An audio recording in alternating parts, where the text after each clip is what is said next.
헤롯이 죽은 후에 주의 사자가 애굽에서 요셉에게 현몽하여 이르되 일어나 아기와 그의 어머니를 데리고 이스라엘 땅으로 가라. 아기의 목숨을 찾던 자들이 죽었느니라 하시니 요셉이 일어나 아기와 그의 어머니를 데리고 이스라엘 땅으로 들어가니라. 그러나 아켈라오가 그의 아버지 헤롯을 이어 유대의 임금됨을 듣고 거기로 가기를 무서워하더니 꿈에 지시하심을 받아 갈릴리 지방으로 떠나가 나사렛이란 동네에 가서 사니 이는 선지자로 하신 말씀에 나사렛 사람이라 칭하리라 하심을 이루려 함이로라. 맹모 삼천지교라는 말이 있습니다. 여러분들 다 들어보셨죠?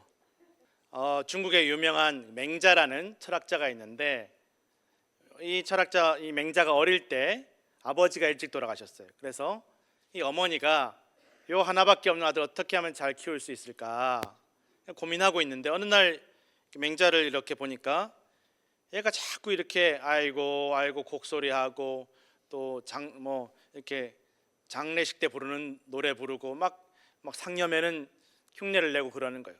아니 아버지 돌아가신 걸 이렇게 깊이 생각하는 효장가 봤더니만 그게 아니라 집 근처에 공동묘지가 있으니까 계속 상녀가 왔다 갔다 하면서 이 상녀꾼들 노래 부르고 상녀 매는 것들을 보고 있으니까 애가 그거 보고 흉내 내는 거예요. 이제 장례식 치르는 사람들은 막 이렇게 마음이 힘들고 괴롭고 슬픈 마음으로 부르는데 얘는 재미로 따라서 흉내 내면서 그렇게 자라더라는 거예요. 그래서 엄마가 보니까 안 되겠다, 얘 이렇게 키우면 이거 나중에 잘 풀려야 상녀꾼 되겠다 싶어서 좀 여기 공동묘지 곁에는 사람도 없고 좀 다 죽은 사람들이 더 많으니까 살아있는 사람들이 더 많이 있는 곳으로 이사 가야 되겠다.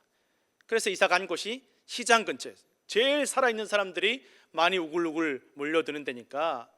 그런데 또 거기 가서 이렇게 보니까 애가 맨날 친구들하고 야 이거 얼마야, 이거 못 깎아줘 막 이렇게 하면서 맨날 장사꾼 흉내를 내면서 그렇잖아요. 이 엄마가 또 야 이거 애비 없이 자랐다고 또 손가락질 받을까 싶어서 안 되겠다. 사람들이 많은 건 좋은데 사람도 사람 나름이지. 좀 공부 잘하는 사람들 있는 데로 가야 되겠다. 그래서 서당 근처로 이사를 갔다라는 거예요. 거기 가서 비로소 이 맹자가 다 주변에 보니까 나이가 많건적건 책 보고 공부하는 것들을 보면서 이 맹자도 자꾸 책 읽는 흉내 내고 공부하는 흉내 내면서 그렇게 자라다라는 거예요. 이 사람들이 또 특별히 어린 아이들은 무엇을 보고 자라는지가 참 중요하다라는 거예요. 이 맹자의 어머니도 어떻게든 얘한테 더 좋은 영향력을 끼치려고 더 좋은 환경, 더 좋은 조건으로 그렇게 아이를 기르려고 3번이나 이사를 했다라는 것입니다. 사랑하니까 이 아이를 위해서는 내가 지금 어디를 좋아하는지 중요한 게 아니라 얘 잘 키우려고. 그런데 하나님께서 사랑하신 독생자들 예수 그리스도, 하나밖에 없는 독생자들 예수 그리스도를 하나님께서도 3번이나 옮겨 다니게 하셨다라는 거, 어릴 때. 그런데 맹자의 어머니가 갔던 그 방향과는 정반대의 길로 가셨다라는 거예요. 예수님은 태어나기는 베들레헴에서 태어났지만 원래 요셉과 마리아가 베들레헴에 살다가 예수님을 출산한 것이 아니라 원래 나사렛에서 살다가 이 로마 황제가 다 자기 조상들의 땅이 있는 그곳에 가서 부모 조상들 호적이 있는 땅에 가서 등록을 해라 라고 명령을 내려서 어쩔 수 없이 잠깐 베들레헴에 왔다가 말구유에 짐승의 여물통에 예수님을 낳았다라는 것입니다. 당시 유대인들에게는 고향이라고 하면 지금 우리가 생각하는 것과 우리는 고향이라고 하면 내가 제일 오래 살았던 곳, 거기를 생각할 수도 있는데 당시 유대인들에게는 자기가 기준이 아니라 조상 대대로 살아온 곳이 어디냐. 그리고 더 중요한 것은 옛날 여호수아 시대에 가나안 땅에 처음 들어와서 하나님께서 12지파의 땅을 나누어 줬는데 이 지파마다 부족마다 가문마다 다 땅을 쪼개서 나눠줬다라는 거예요. 그 땅을 끝까지 잘 물려서 이어받는 곳, 그 옛날에 조상들이 물려받은 그 땅이 고향이라는 거예요. 아니 사람이 살아가다 보면 땅을 팔기도 하고 딴 땅에 이사도 갈 수 있겠다라고 생각할 수 있겠지만 유대인들은 율법적으로 법적으로 그게 안 된다라는 거예요. 왜냐하면 유대인들이 땅을 물려받은 땅이 너무 어려워도 땅을 팔 수 없어요.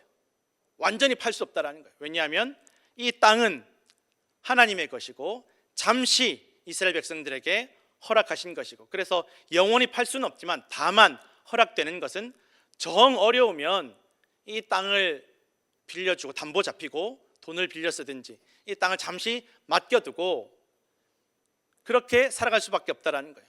그런데 계속 이 땅을 그냥 남에게 맡겨두고 남에게 담보 잡힌 것으로 끝나는 게 아니라, 이 같은 예를 들면 유다 지파면 유다 지파, 베냐민 지파면 베냐민 지파, 같은 일가 친척들이 저 사람이 너무 어려워서 저 땅 잡혔다, 담보 잡혔다 그러면 일가 친척들이 다 돈을 모아서 제일 가까운 친척이 먼저 이 사람의 빚을 갚아주고 땅을 되찾도록 해줘야 된다는 거예요. 이게 유대인들의 법이었다라는 것입니다. 그러니 대대로 그 땅은 잃어버릴 수가 없는 법이라는 거예요. 친척들도 가난해, 나도 가난한데 친척들도 가난해서 땅을 빌린 그 값을, 이 빚을 갚을 수가 없어. 그러면 그래도 50년이 되면, 희년이 되면 무조건 하고 원래 땅 주인에게, 그 가문에게, 그 집안에 땅을 돌려줘야 된다는 거예요. 그러니 여러분, 유대인들은 어지간한 일 아니면 물려받은 땅, 조상들에게 분배된 그 땅에서 떠날 일이 없다라는 거예요. 그런데 마리아와 요셉은 유다 지파였고 유다 지파에게 분배된 땅은 베들레헴이었습니다. 원래대로 하자면, 정상적이었다면 마리아와 요셉은 베들레헴에서 살고 있었어야 된다는 거예요.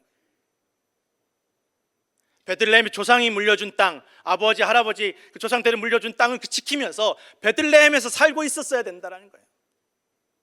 그런데 베들레헴에서 살지 못하고 나사렛 땅에서 살고 있었다는 것은 고향 땅에서 살 수 없는 신분, 살 수 없는 형편, 살 수 없는 상황이었다는 것입니다. 얼마나 비참합니까? 그때 당시에 고향에서 살지 못하는 사람들에 대해서 유대인들은 그래서 무시하고 멸시하는 거예요. 오죽하면 고향 땅, 일가 친척이 없는 땅에서 못 사냐, 물려준 건 다 어디다 탕진하고, 언제 이렇게 되었는지 몰라요.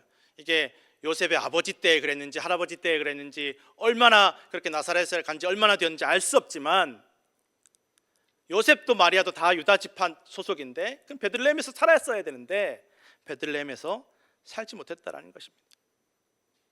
만삭의 몸으로 베들레헴에 왔는데 하루 저녁 묵을 방도 하나 얻지 못하는 거예요. 다 일가 친척들, 자기 가문 사람들이 사는 곳인데 하루 저녁 이 만삭의 여인이 머무를 방도 얻지 못할 정도로 요셉과 마리아의 처지가 형편없었다라는 거예요.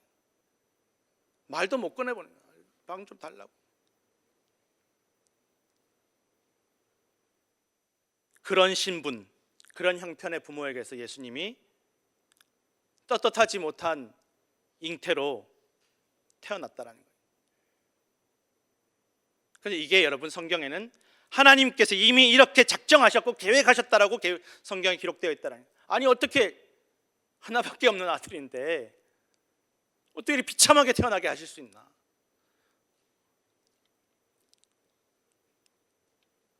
그리고 그럼 그렇게 베들레헴에서 억지로 어떻게든 돌아왔으면 좀 그 유다 지파의 땅을 좀 돌려받고 친척들한테 다시 한번 좀 관계가 회복돼서 베들레헴에 살게 해주시면 참 좋을 텐데, 이 베들레헴에서도 얼마 지내지 못하고 도망치듯이 떠나가야만 했다라는, 애굽으로 도망가야, 다른 나라로 도망가야만 했다라는 것입니다. 왜 그러냐? 예수님 태어나실 때 멀리 동방에서 또 동방 박사들이 보니까 저기 보니까 별이 하나, 아주 특별한 별이 떠올랐는데, 저 별은 저기 이스라엘 땅에서, 유대 땅에서 왕이 태어나신 계시다, 상징이다, 징조다.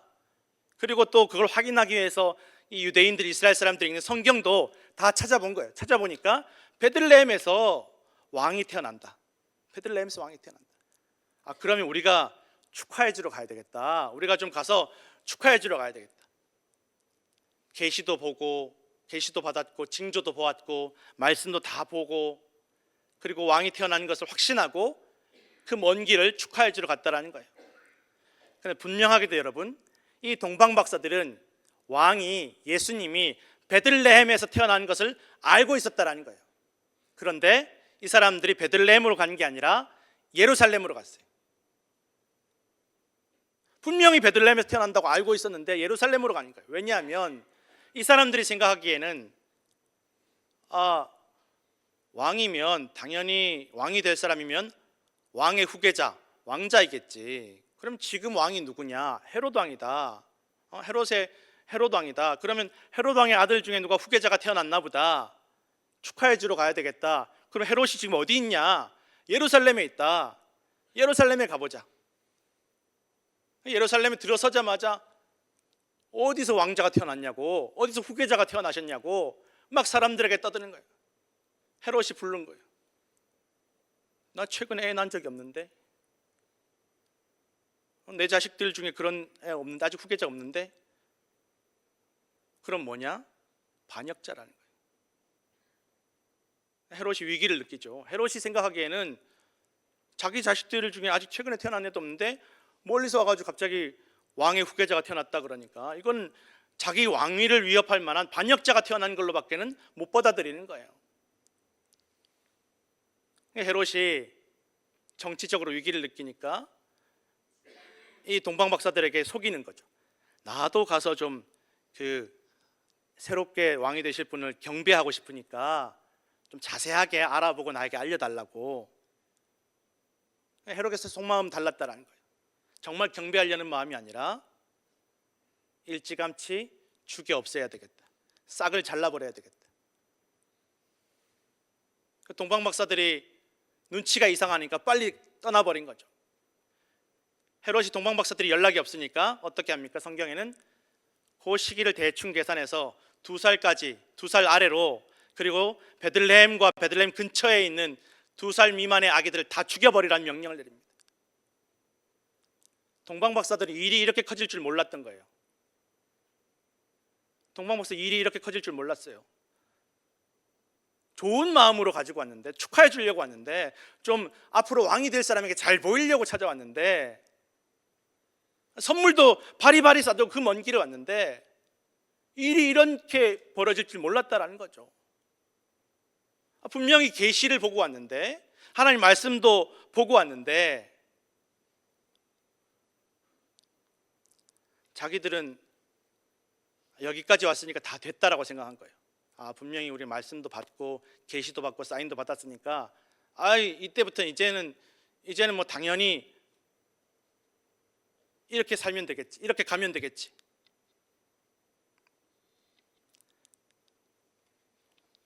성도 여러분, 우리 신앙생활을 하면서 하나님의 뜻을 해야 될 때 끝까지 정말 겸손해야 되고 신중해야 됨을 기억하시기 바랍니다. 정말 끝까지 그 사람들이, 그 동방 박사들이 끝까지 말씀만 의지하고 끝까지 그 별이 인도하는 대로, 하나님이 인도하시는 대로 따라갔더라면 그런 잔인한 학살은 일어나지 않았을 거예요. 이스라엘 땅 여기까지 왔으니까 됐지, 이제부터는 뭐 당연하지 않겠나, 내가 다 안다라고 생각하고, 나 계시 받았다고, 나 말씀 다 안다라고 생각하고, 내가 잘하고 있다라고 생각하면 오히려 생각지도 못한 큰 문제를 일으키게 될 때가 있다라는 것입니다. 그래서 우리는 끝까지 말씀을 묵상하고 기도하며 하나님의 뜻을 구해야 될 줄로 믿으시기 바랍니다. 그렇게 예수님은 태어나자마자 반역자가 되었고, 태어나자마자 현상수배범이 되어서 도망치듯이 숨어서 애굽으로 도망가게 되었다는 것입니다.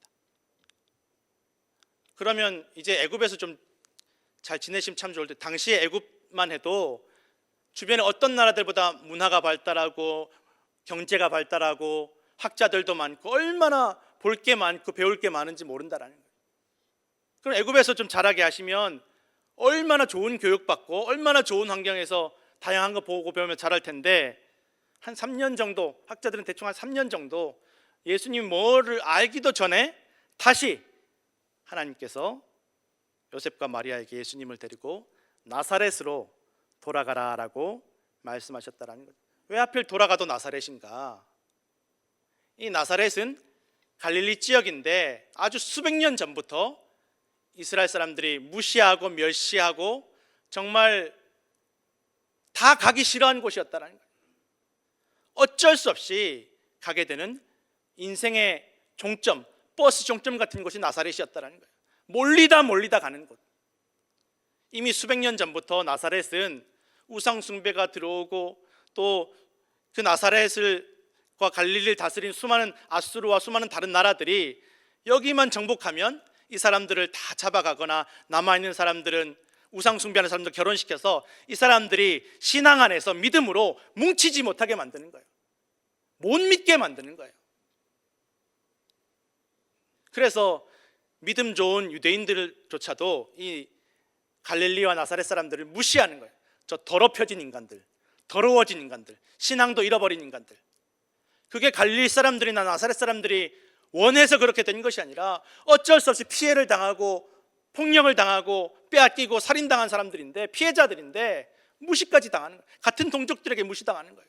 저 더럽혀진 인간들, 믿음 잃어버린 인간들.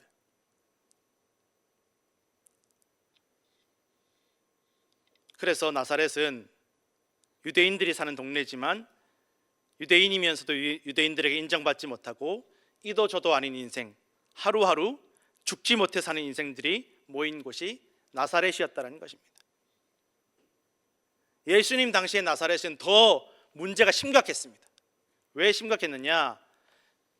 분명히 예수님께서 헤롯 대왕이 죽고 나서 나사렛에 돌아왔다고 했는데, 헤롯 대왕이 죽자마자 나사렛에서 조금 걸어서 한두 시간 거리에 있는 세포리스라는 도시가 있어요. 이 세포리스라는 도시의 유대인들이, 야, 이제 헤롯 대왕이 로마 편을 들어주고 로마 앞잡이가 되었는데 헤롯이 죽었으니까 우리 이제 한번 저 로마에 한번 맞서 싸워보자. 로마의 반란을 일으킨 거예요. 로마가 가만히 안 둡니다. 세포리스라는 도시의 사람들 다 죽여버리고 다 불태워버리고 그 위에 오직 로마만을 위한 신도시를 건축하는 거예요. 여러분, 신도시 건축하면 뭐가 필요합니까? 뭐 물자, 나무도 필요하고 다 필요하지만 일꾼이 필요하잖아요. 일꾼 어디다 갖다 씁니까? 세포리스라는 도시 근처에 사는 유대인들 데려다가 쓰는 거예요. 그리고 이 세포리스라는 도시에서 걸어서 한두 시간 거리에 나사렛에 있는 사람들도 로마의 신도시를 짓기 위해 동원이 되었다는 거예요. 왜? 어차피 나사렛에 사는 사람들은 유대인들도 나 몰라라 하는 사람들이니까. 그래서 많은 학자들은 예수님의 아버지 요셉과 예수님 목수였지만 이게 뭐 무슨 전문적으로 막 프로페셔널한 목수가 아니라 일용직, 하루하루 그냥 일감 있으면 가서 일하고 벌어먹고 사는, 그 로마 사람들이 유대인들을 학살하고 유대인들을 핍박했던 로마 사람들을 위해서 건축하는 일을 도와줘야만 되는 그런 목수였다라고 보고 있다는 것입니다. 로마를 위해서 로마 사람들 집을 지어주고 로마 사람들 신전을 지어주고 그렇게라도 살아야만 되는 사람들,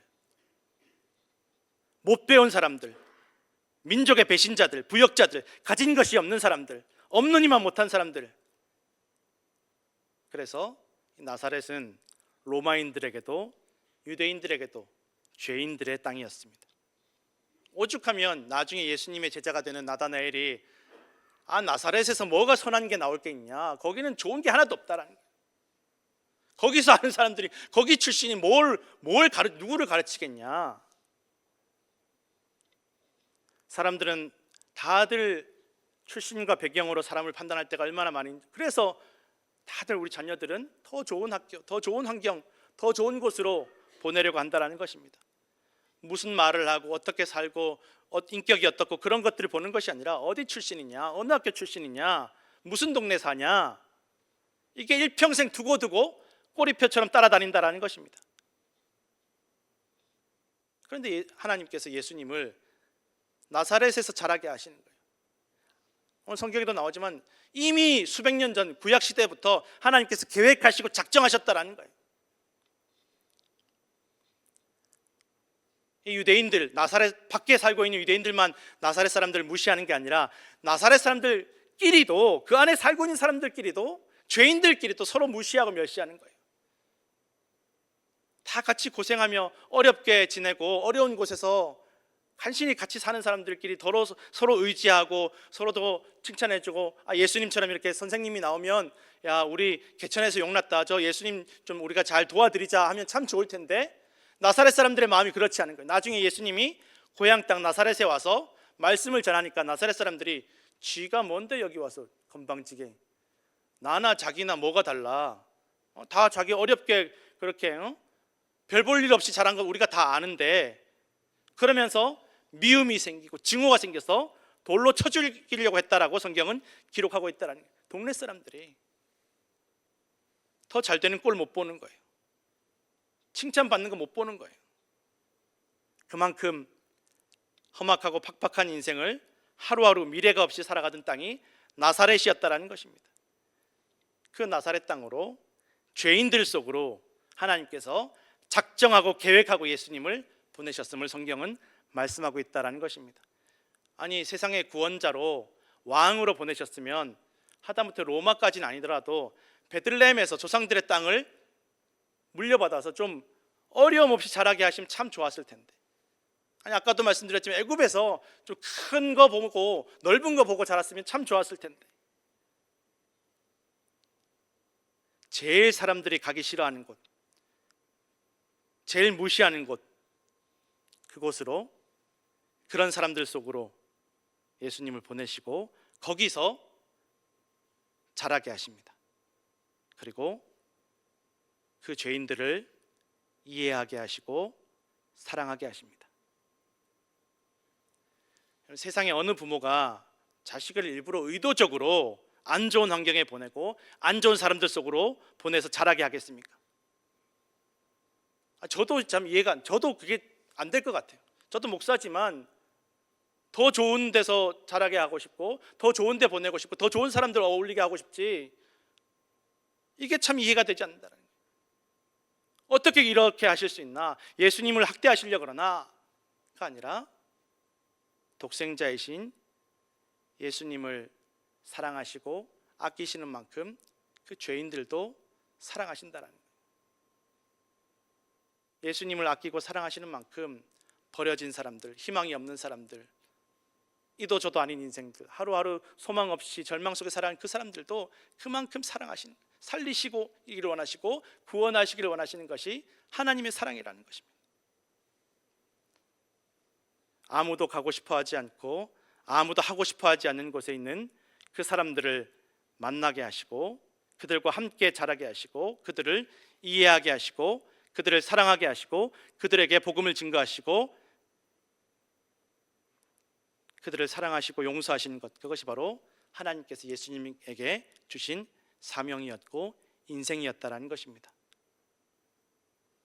갈릴리 지역에서 예수님이 먼저 왕, 예루살렘도 아니고 제사장들도 아니고 왕도 아니고 로마의 황제도 아니라 이 소망 없는 곳 갈릴리와 나사렛에 있는 사람들에게 먼저 복음을 증거하게 하시는 것, 여전히 하나님 여러분 사랑하시고 여러분 여전히 하나님 자녀이고 여전히 여러분은 하나님 백성이다, 하나님 여러분 포기하지 않았다, 여전히 사랑하신다, 여러분 살리고 싶어 하신다, 구원하기를 원하신다는 그 복음을 전하셨다라는 것입니다. 그것이 바로 예수님의 인생이었고 예수님의 사명이었습니다. 의로운 사람 요셉에게 자라게 하십니다. 정말 나사렛에 살지만 속상하고 억울하고 분하지만 그래도 생명 살리기 위해서 한 생명 아니 두 생명 살리기 위해서 마리아를 품었던 의로운 사람 요셉에게 자라게 하셨고, 10중 8구 손가락질 당하고 돌에 맞아 죽을 것 같지만 그럼에도 하나님 주신 이 사명, 예수님을 잉태하고 출산하는 그 사명을 감당하면서 기뻐하고 찬송하는 마리아에게서 예수님을 자라게 하셨다는 것입니다. 하나님 생각하는 최고의 환경이었다는 것입니다. 최고의 교육이었다는 것입니다. 막 물질이 넘치고 더 좋은 교육받고 많이 배우는 곳이 아니라 무슨 일을 만나도 어떤 환경과 조건에 있어도 누구를 만나도 사랑하고 품고 용서할 수 있고 이해할 수 있는 그런 부모의 아래에서 자라게 하신 것, 이것이 하나님께서 예수님을 이 땅에서 기르신 방법이었다라는 것입니다. 그렇게 자라나신 예수님은 공생애의 대부분을 높은 사람들, 잘 나가는 사람들, 잘 사는 사람들이 아니라 따돌림 당하는 사람들, 무시당하는 사람들, 멸시당하는 사람들, 몸과 마음이 병들어 아무런 희망도 소망도 없는 사람들을 따뜻하게 품으시고 먹이시고 가르치시고 그들과 함께 하셨다라는 것입니다. 결국 배신할 사람들까지도 알면서도 끝까지 사랑하시며 지내셨음을 우리는 성경을 통해서 알 수 있다라는 것입니다. 그리고 예수님은 이 나사렛 땅보다 더 부끄러운, 더 고통스러운, 더 억울한 그 십자가 위에서 아무런 소망도 없이 죽어가던 곧 숨 넘어가는 죄인을 만나셨습니다. 그리고 그 십자가 위에서 예수님도 죽어가시며 그 죄인을 구원하셨다라는 것을 우리는 성경을 통해서 알 수 있다라는 것입니다. 우리의 죄로 인해 고난당하고 십자가에 매달려 있는 시간이 없는 소망이 없는 저와 우리를 만나시기 위해서 낮고 낮은 나사렛으로 십자가로 오신 예수님이십니다. 코바디스라는 영화가 있습니다. 원래는 베드로에 대한 전설 같은 이야기가 나오는 베드로 행전이라는 이야기에 나오는 말인데, 예수님께서 십자가에 못 박히신 지 한 36년 정도 지났을 때 베드로가 로마에서 선교하다가 점점 이 핍박이 심해지니까 이러다가 잡히면 죽겠다, 잡히면 나도 십자가에 못 박혀 죽겠다 싶어서 혼자 몰래 로마를 빠져나가려고 했다라는 것입니다. 그런데 로마를 벗어나자마자, 성문을 나서자마자 저 앞에서 예수님이 걸어오고 계신 거예요. 예수님 지금 어디 가십니까? 예수님이 나 다시 로마에 십자가에 못 박히러 간다. 네가 피해서 도망온 그 로마에 나는 그 십자가에 나는 못 박히러 간다. 그때서야 베드로는 정신을 차리고 다시 로마로 돌아가서 끝까지 사명을 감당하다가 십자가에서 순교하였음을 말하고 있다는 것입니다. 성도 여러분, 예수님을 기다리는 이 대림절에 우리는 지금 어디에 있습니까? 우리 자녀를 어디로 보내고 있습니까? 하나님은 아담에게 물어보십니다. 아담아, 내가 지금 어디에 있느냐? 그리고 저와 우리 모두에게도 묻고 계십니다. 너 지금 어디 있냐? 어디 가고 있냐? 성도 여러분, 예수님을 기다리는 이 대림절에 어쩔 수 없이 나사렛의 인생을 살아갈지라도 그 나사렛으로 십자가로 우리를 만나러 오신 예수님을 만나시는 성도들 되시기를 간절히 축원합니다.